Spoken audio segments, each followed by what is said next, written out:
Assalamu alaikum. I hope you're doing good and welcome back to the channel and another episode of Scholarship Newsletter. अगर आप Germany में scholarship के साथ पढ़ना चाहते हैं और स्कॉलरशिप का मतलब सिर्फ ये नहीं कि आपको ट्यूशन फ़ीस नहीं पे करनी है बल्कि साथ में मंथली स्टाइपेंड भी मिलेगा, तो शायद आपको यकीन ना आए, बट ट्रस्ट मी, ये बिल्कुल सच है। और आज की वीडियो में मैं आपको दुनिया की सबसे बड़ी स्कॉलरशिप स्कीम के बारे में बताने वाला हूँ, तो आपने वीडियो को गौर से सुनना है और एंड तक देखना है। So let's begin.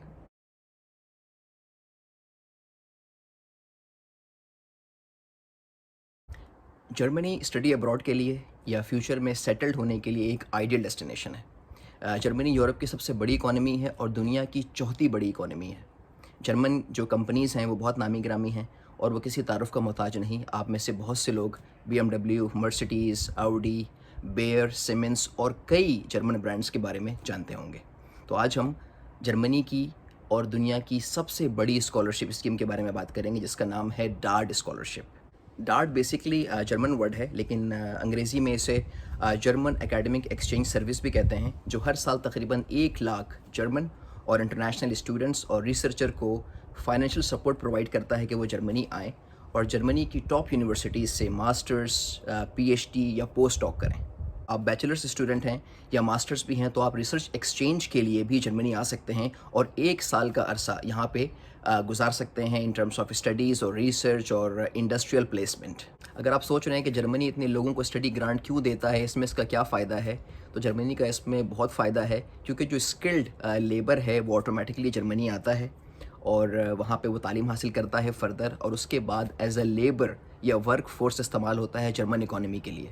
तो बैठे बैठाए उन्हें टैलेंटेड, आप जैसे टैलेंटेड लोग या जो स्किल्ड लोग हैं वो मिल जाते हैं। तो this is another way of skilled based immigration. तो आज की स्कॉलरशिप 2023 के हवाले से है, क्योंकि अगर आप नेक्स्ट ईयर जर्मनी में पढ़ना चाहते हैं तो आपको प्रिपरेशन जो है वो इस साल करनी होगी।